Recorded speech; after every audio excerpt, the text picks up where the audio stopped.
Our next speaker is Julian Palmer. Julian has been deeply exploring psychoactive plants for the last 19 years and has spoken at conferences and events in Australia and overseas on this subject in the last 16 years.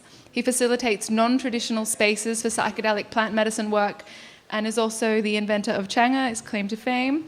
In 2014, Julian published his first book, Articulations, probably working on another one. And Articulations is the summation and understanding, is his summation and understandings related to how psychedelics work and how they can most effectively be utilized. So here's Julian. Thanks, Rachel.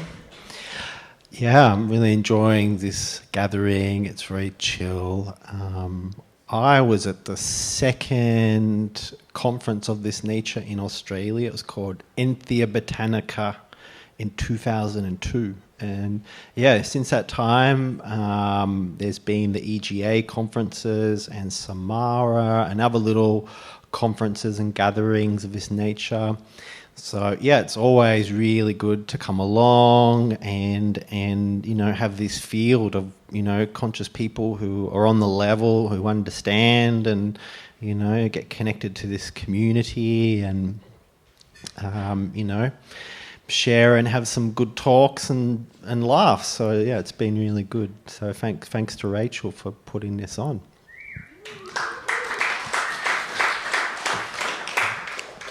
So my talk today is about mind states to watch out for, but it could be things that might get in your way or hinder your progression, or what might come up for you if you keep exploring psychedelics. Like I was saying earlier on the panel, I became a professional tryptamine activist in early 2000, so I'm almost at 20 years of really getting into it. And those first couple of years, I would have been taking something at least once a week, maybe even 3 or 4 times a week. I would take something, whether it was mushrooms or 2CB, ayahuasca, or LSD, or all of the above. Normally not mixing. And I was really deep in there for a couple of years. And yeah, I'm pretty much I'd say made or came across a lot of the things that you can, I don't want to say get wrong, but the ways that you can become, I suppose, distracted away from what is most relevant, what is most important, what your real follow through is. So I feel pretty stable these days. You know, when in the early noughties in Byron, when I was taking something 2 or 3 times a week, I was fairly unstable, in the sense that I would take meclobamide and DMT and walk down the street and talk to people in poetic language, and sort of engage in sort of connect the hyperdimensionality of that state with the everyday, which I thought was fantastic to sort of like bridge these worlds. Other people were not so impressed. It just kept up my rapping, you know, I just kept rapping in poetry. It didn't matter if my audience was nonplussed, I just keep going.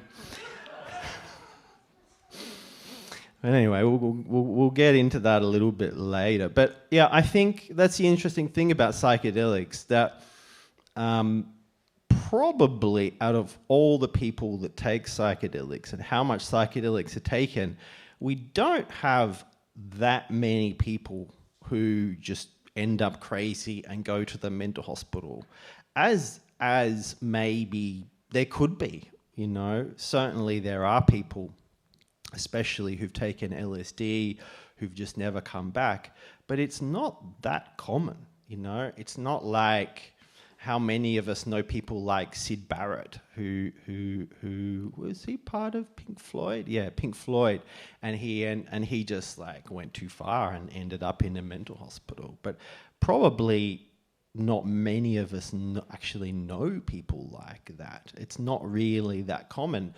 And I think probably in terms of what is crazy, you know, we need to really investigate what is crazy and what is mental illness and look more deeply into what that is. So I have some perspectives on that as well. So the first thing I want to talk about is, perhaps it's not a mind state related to psychedelics, but I think a lot of people will find and gain a revelation and have an understanding of deeper levels of reality through taking psychedelics. And I think that if you were to approach this path and just take psychedelics, for me, and I think for many other people who have come into apprehension of what it is to be a true conscious human being, that's not good enough. That is probably going to hinder you, because I think that you do need to have some sort of focus and practice that engages in many different aspects of your being, many different perhaps philosophical orientations that you have. Because I have seen this with some people, that they have this revelation, say with ayahuasca, and that's their path, you know. And I think we need to look at everything that we can that can help us in our daily life and in our human path, that allows us to deal with what it is to be human. And not just to rely on a plant or any plant. And I've seen people who, say, have that experience with ayahuasca, and then they rely on the ayahuasca to deliver them these spiritual experiences. And I've seen this more recently with the Bufo toad. I was at the World Bufo Ovarious Toad Congress in Mexico just a few months ago, and I was seeing people there relying on the Bufo toad to have these spiritual experiences of the transcendent, and thinking that that's the penultimate, and they've reached it. But they keep reaching back for that, relying on that. And in this instance, it becomes a kind of, you know, like a kind of hippie crack sort of thing, that people just, in the traditional Eastern mysticism, the idea is that you meditate for 2 hours a day.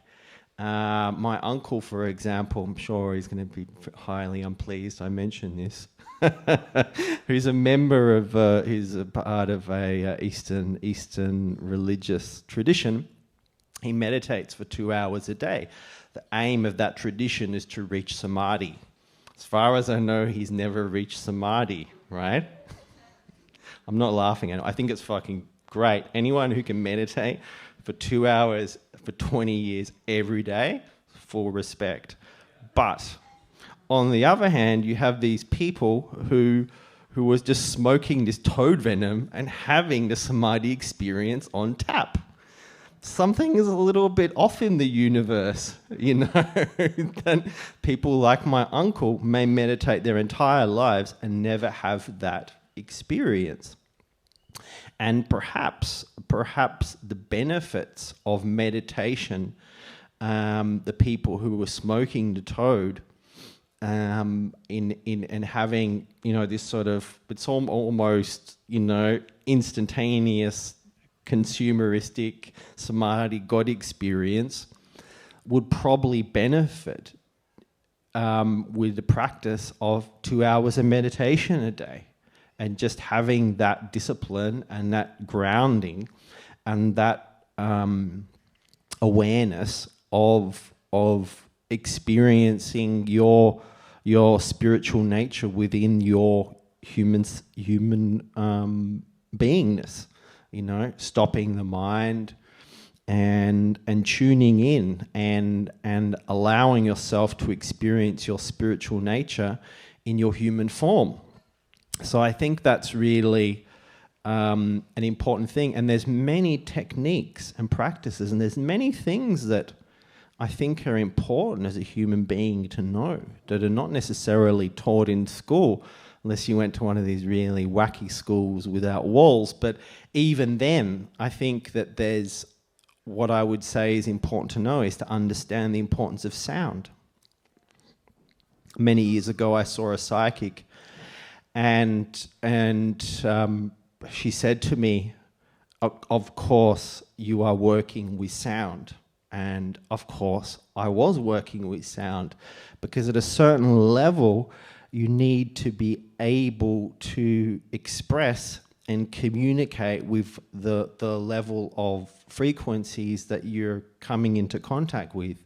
And you're going to want to be able to affect and transform reality with the vibration of sound, and with the voice, and with language.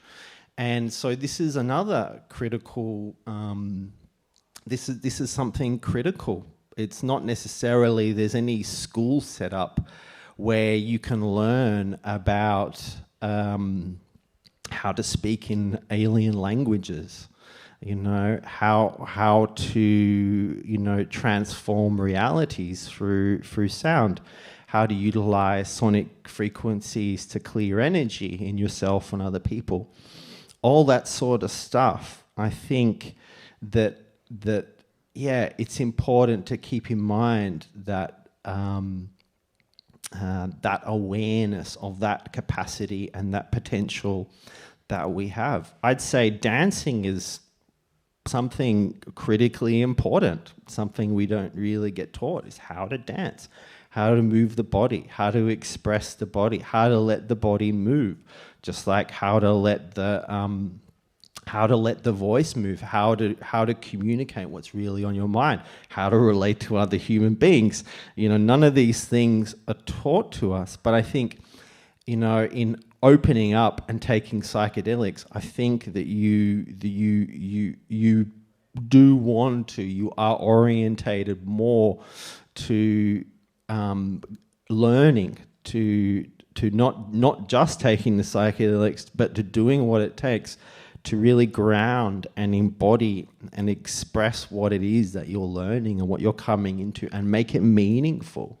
It's generally, when I give a talk, it's about intentionality. What are we doing this? Why are we doing it? And for me, it's always been a process of individual and collective healing, personal transformation, evolution, discovery, and all of the above and below. So another thing that is very possible to do, just as you can over-rely on taking psychedelics or psychedelics or plant medicines as a path, is just taking too much. And at certain points, perhaps, I don't regret that 2-year period where I was, taking a lot, but I wouldn't have been able to hold down a job. I did meet a guy recently in Spain who works as a musician, who did the same thing, where he was taking ayahuasca and other medicine 2 or 3 times a week and working as a professional musician. And certainly, I think there's a certain level of initiation where you just want to see what's out there and how it works, that you're passionate enough about it that you want to do it continually.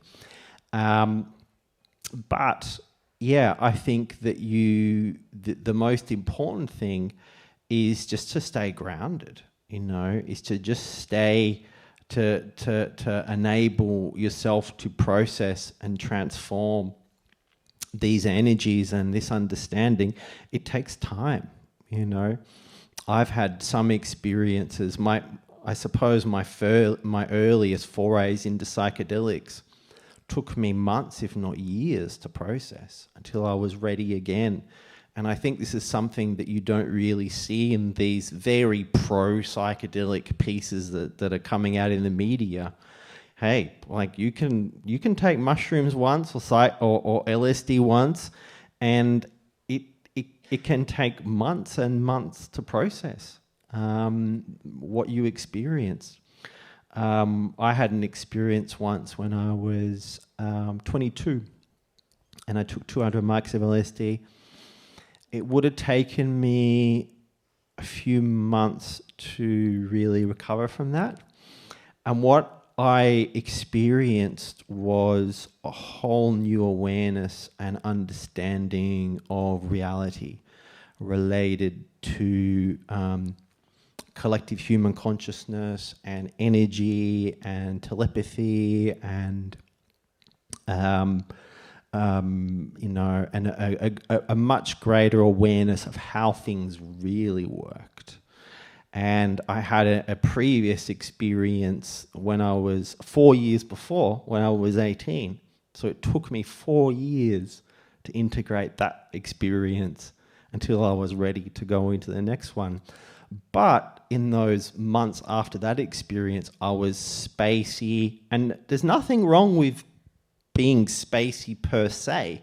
It's just that you've got this new space in your consciousness and you're still trying to figure it out. You're still trying to orientate and understand what that space is. So there's nothing inherently wrong with being spacey as long as you know that you're spacey. As long as I think that's okay. And I was just glad that I met these gay guys who took me in and looked after me for a few months, and I was fine, and I was looked after, and I didn't have to worry about food or shopping or anything that much. And so I was trusting in the universe. But yeah, I think if you are going into new spaces and you are processing new material, you might get spacey, and that's a good thing, when you do have that experience. And I think one thing that I do hear about commonly is that people, especially these days, as ayahuasca is becoming more popular, and there is this attitude of reverence that people have towards ayahuasca particularly, and they call ayahuasca the mother, and that's great, and I'm not disrespecting ayahuasca in any way. But I think there is a tendency for people to give a lot of credibility towards the messages that these plants communicate to them. And I do feel very often the plants are trolling us. It's very important to understand. And they're trolling us about the nature of our ego as well. And I especially feel, even though psychedelics are supposed to be a ego-dissolving material, it doesn't often work that way. It's a little bit like MDMA in that it can amplify the ego. And I think ayahuasca can show you the mechanisms of the ego and how it works perfectly.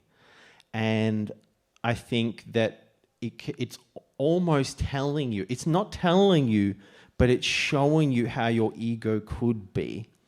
But you've got to ask yourself, what's really in that? Is that the truth? And I see some of the ayahuasca people in the world who pursue this kind of egotistical altitude, and they pursue the trappings of the ego. And I'm almost like, I wonder if they chose that path. And I've had all these experiences and visions where ayahuasca tells you about the ego or your particular possible inclinations or the way that you could construct your ego. But I think you've really got to ask yourself, like, what's really in that? What's the real juice or meaning of that, because it's I think a lot of it is in the realm of the superficial. It's displaying or having a certain kind of attitude or status, or a kind of a or having, you know, the accoutrements which will make you supposedly feel better about yourself, but probably won't, you know. And that's the ego in general, you know. I think, as Rachel was saying, I came out of the Changa closet in 2010, I think it was, and I started receiving a fair bit of acclaim, and I didn't really like it that much. But what it did make me think, and what it brought me to realize, was how I really thought about myself, was how I really felt about who I was. And of course, I think people do want attention, they do want approval, they do want acclaim. It's not an answer. You know, the answer lies in going into yourself and accepting yourself where you are, roots and all, as you are, in the raw form, not making a display that you're something that you're not, but hopefully being who you are. And that's enough, you know. And there's power in being who you are, warts and all, you know, being honest and true about who you are. It gives other people permission to look at themselves and you know, see who they are and be honest about who they are. So I think, yeah, you can talk about the ego till the cows come home. But I think it's a very interesting thing to look at how the plants will troll us. But really, they're really just telling us about ourselves. In the more grosser form, I think when the plants are telling you this is how it is, this is how things are going to be, this is what you need to do. I've seen many people, you know, do these things, but, you know, the world doesn't end like the plant says it does, or the thing that's supposed to happen doesn't actually happen. So yeah, I think it's important just to see that the messages the plants are sending, they're not gospel delivered on stone that you must obey. They're just actually, they're really playing with us, and they're really allowing us to do the work. If we're able to look into the dimensionality of it and the nuance of it, and spend time and really question it, because it's not so black or white or obvious necessarily what they're communicating.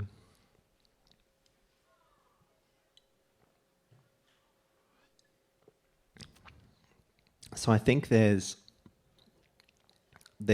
another level to these states, and that's personal delusion as well. I've had some experience of the plants trolling me, but within that there's greater truth, but it's not quite literal. And maybe that was how I could understand something that was greater than me. You know, maybe that was a metaphor, but I took the metaphor literally. Some of you may know I had a website in the early noughties, and I made a whole website it wasn't actually based on necessarily the plants trolling me, but it was based on a vision that I had of a potential between me and a particular woman. So it was out there. This website was out there, and it was very personal, and it was like a story. It was a metaphor, and I knew it was a metaphor, but I wrote it anyway, and I went into it. because perhaps that metaphor was powerful because it spoke of some truth that I was experiencing. So I think that yeah, it's okay to not be literal. It's okay to play and be in the realm of metaphor and not take yourself too seriously, you know. And I think at that point, I went through a lot of taking myself fairly seriously. But on the other hand, I went into some very serious states.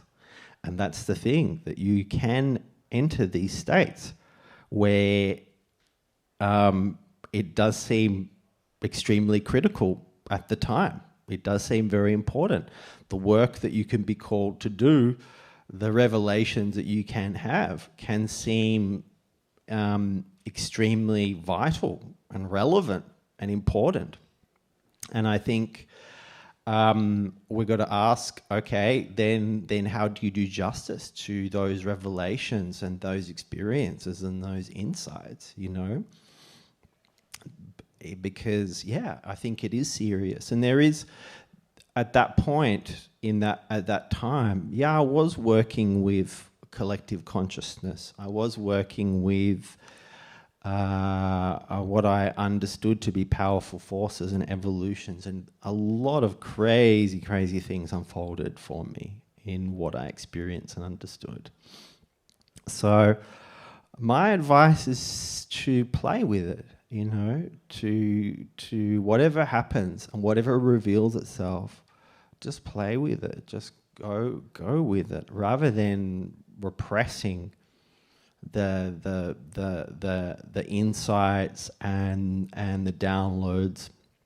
But on the other hand, it's not going to be useful to be, you know, that guy who prophesizes, you know, on the street and prophesizes this or that's going to happen. A lot of the states that you're going into of a nature of collective consciousness, beyond the ego, beyond in the transpersonal, and that's why it's so common that in this sort of domain, it's very easy to pick up a messiah complex in this world, because the truth of it is that we are all part of, or ultimately are, a greater consciousness. And when you identify with that consciousness and you get these downloads and you feel this sense of impending obligation or responsibility to do something about the state of humanity, you know.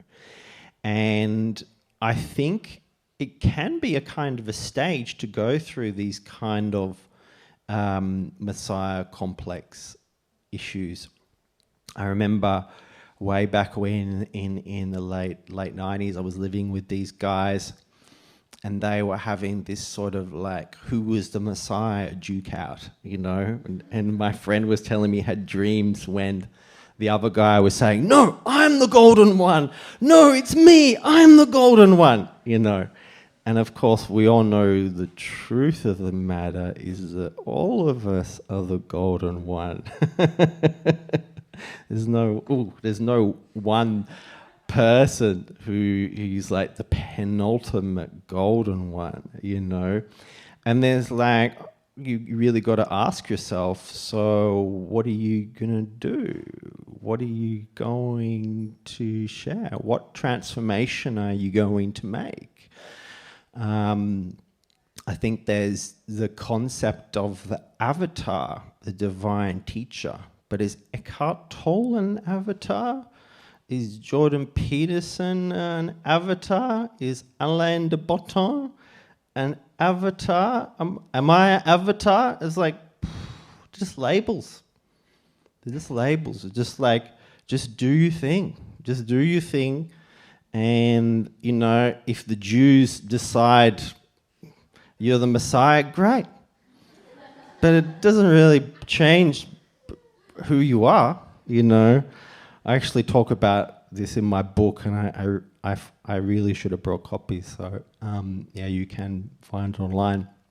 And I talk about this, that Yeah, I think it's, in a spiritual sense, there's the idea that having this kind of penultimate status as the ultimate spiritual person is somehow a protective mechanism, that it's going to enable you to be more, that it's possibly like it's this ultimate ego inflation on the level of the ego, perhaps. But it's not really a safe place to be. You know, this world has never really treated, you know, like the people who come forward and claim to have a divine nature that well. You know, often hasn't gone well in their favor. And you know, we live in a, you know, that Christianity is a strange cult. We worship the mechanism of death of the one who said, "This is what happens to you if you say you're God," you know. So, yeah, but yeah, I think that like I said, you smoke the 5-MeO, and that's the revelation, you know. And there's, you know, lots of people these days in you know, relatively, you know, not exactly mainstream, but many people today in the world are having that revelation and that experience that of the identification with the divine consciousness.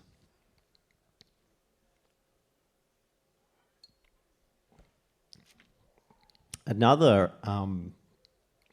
issue, mind state, that I think is really common in the world today is what is commonly called spiritual bypassing.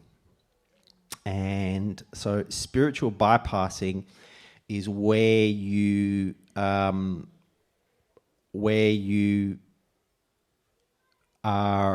bypassing your own personal material, your psychological material, all the stuff that's hindering you, the obvious problems and issues that you need to look at, in favor of focusing on positive spiritual states.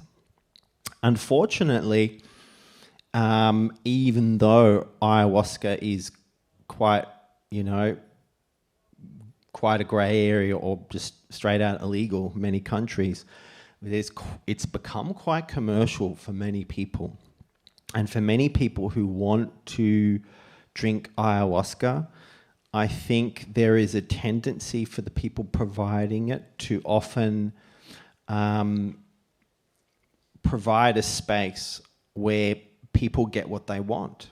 And I went to the first Amazonian shamanism conference in 2005 in Peru. I saw the spiritual marketplace. I saw the phenomena. After that, it opened up big time. I saw the marketplace. I saw the marketers. I saw the machinery and the how suddenly the commodification of this scene.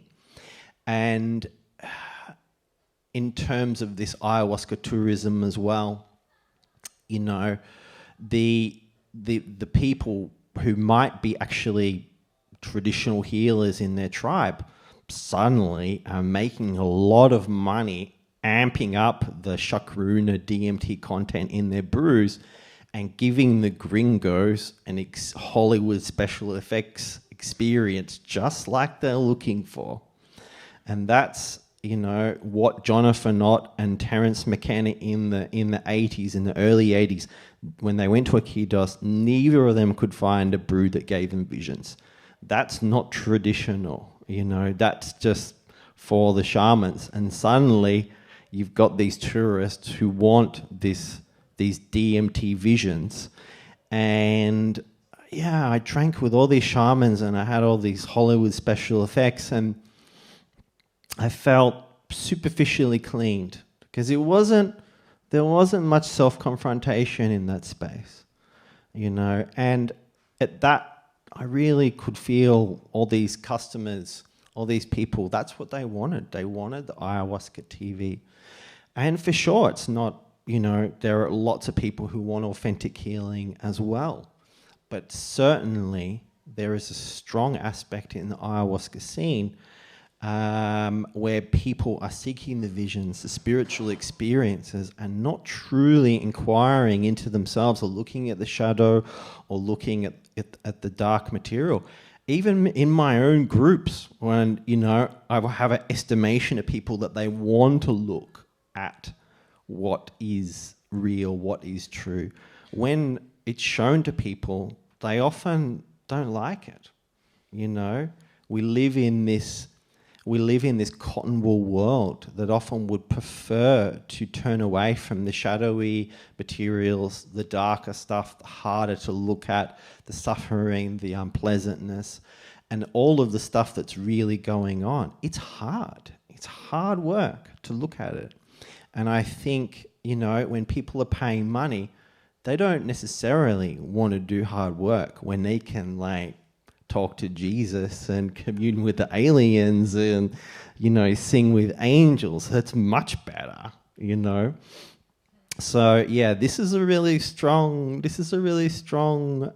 element in our world today, where a lot of people are having these spiritual experiences, but often not really spending time and taking the space to really look into themselves.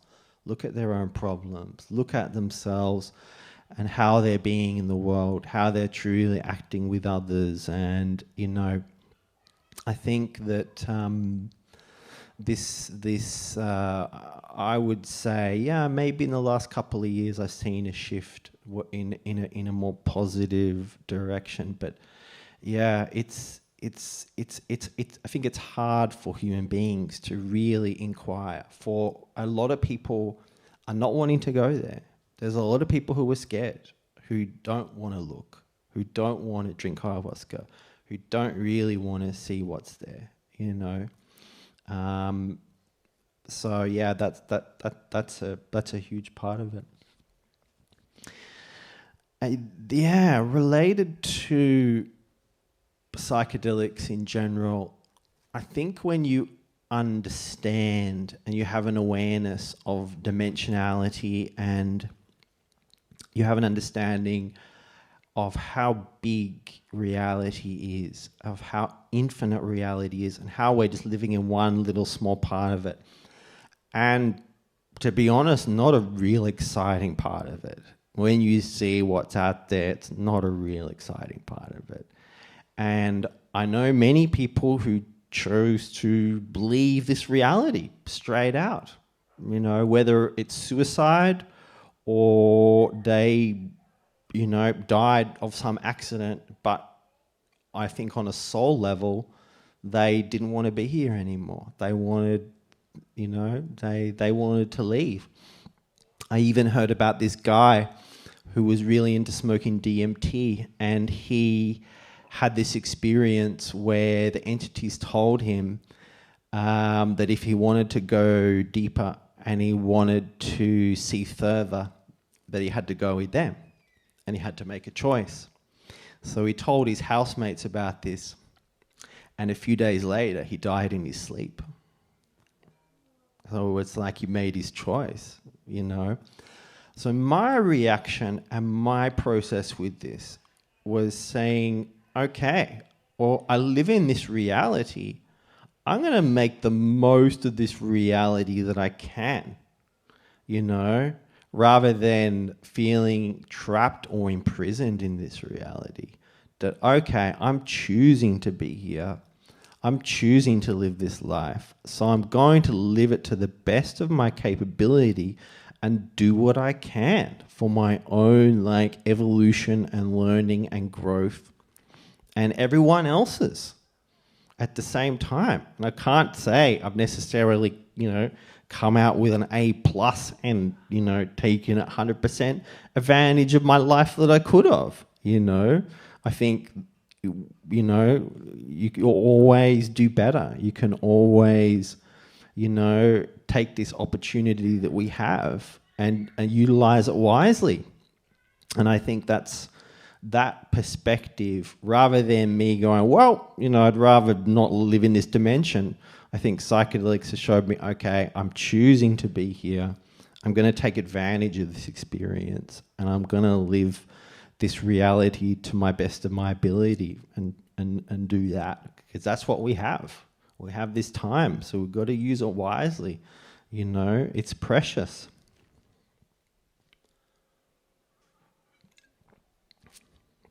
And last but not least, I want to talk about entities, everyone's favorite topic.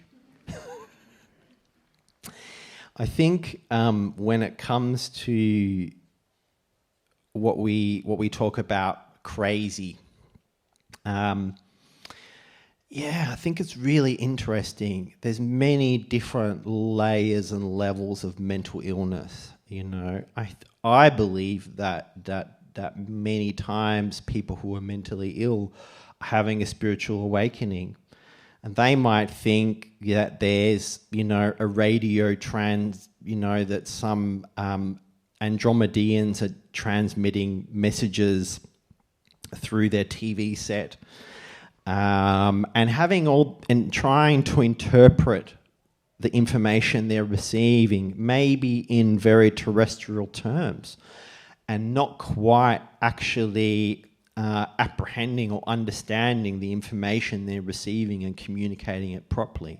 So I believe that's the difference between a mystic and a mad person. Is the mad person or the crazy person is not able to translate or integrate and communicate and be stable with that and make it known and understood to other human beings. Because other human beings are like, what are you talking about? There's no messages coming from the TV, you know.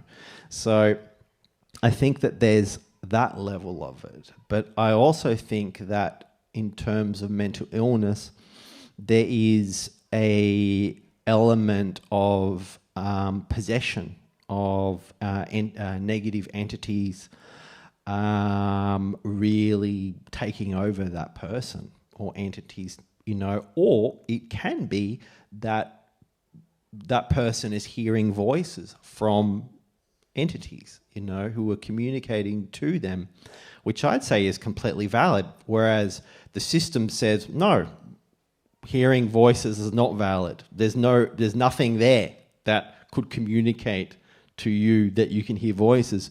Those of us who've gone quite deep, there's lots there that you can hear voices. When I was saying earlier, you know, when I take a boga or ayahuasca, I often hear it speak to me, for example. And I'd say, no, that's not a delusion. That's the plant spirit talking to me. And that I haven't heard any good description or understanding as parsimonious as that, oh, it's the plant spirit talking to me, just as pretty much all traditional cultures who work with plants understand that plant spirits can talk to people, just as all traditional cultures understand that there are these evil spirits. And I think, yes, there is an element in psychosis and going mad and, you know, losing control that comes with, you know, being possessed by a spirit. And I think, as I see it, that very often those people who are most threatening to the entities, they will often target those people who are most threatening to them. Some of the most capable, extraordinary people will suffer and perhaps lose control and commit acts that weren't actually within the realm of their control, but they lost control. And suddenly they think that they're this evil person doing these things, when from my perspective, it is very possible to see that it was some kind of entity attachment who was compelling them to take these actions of a nature that caused them to have this guilt and shame, and then cause the negative effects and the trauma of these actions. So that's how I would perceive the effect of entities in a very, you know, on the surface, respectable, reasonable country like Australia. It's just mind-boggling the level of sexual abuse that women have and the level of violence, domestic violence as well. It's really extraordinary, and I think that in many cases, this kind of havoc is not arising from any particular issue within people. That I think it's being impelled from these entities who are sabotaging us. So that's the perspective that I would have about these entities, because I think it's so, you got to ask, like, and think about people who commit this violence and this sexual abuse. Like, what are they getting out of it? What's their reason for doing it? Where have people identified the real causes? People will say, "Oh no, men just feel entitled to hit women when they get drunk." I don't think that's it. I don't think it's just an irrational explosion of anger. I think there's much more going on that we need to look at, and that I would see. I'd see a lot of this trauma, this suffering is created from entities, and I think it's a lot of the time in the human psyche, you see people, they're trying to blame themselves for something that's not them. They're trying to rationalize or understand why they're doing something when they're not the one who's really doing it, or causing the pressing that button, which is causing a catalyst of thoughts and emotion, which is causing that havoc and that trauma, and creating that splintering, that consciousness, really splintering and fracturing these relationships. So it's quite a sabotage that I would see that these entities are causing within the human psyche on so many different levels. So when we take psychedelics, we open ourselves up to the spiritual dimensions. And the dimensionalities of these entities. And I think that many people can think that so-called bad trips are just, it just happens randomly, bad trip, shit, oh well, paranoia's come and I'm feeling anxious and having these repetitive thoughts. No. It just happens from somewhere magically, goes bad. No. I think there's an agent within the realm of the psyche who, an external agent, which is causing that bad trip. So I could talk about entities till the cow comes home, and sometimes I do. But I obtained a technique from some walk-ins and sort of adjusted a little bit. Like they say, necessity is a mother of invention. And, in this world, I eventually I came into this technique, which I think works to destroy any malefic entity. And I've been talking about it for some years now. So I'm going to demonstrate this technique. I call it torping. So get ready, like brace yourself. And so what you do is you say the big spider is before you, it's about to fuck up your trip, and is about to take many chunks, and you direct this sound at them. All right, you ready?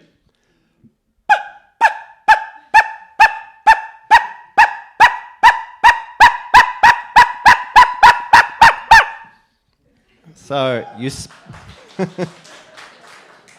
can see I got a lot of practice doing that. So the spider's now dead. It's melted. There's nothing left of that spider. So it's a good technique. I recommend it.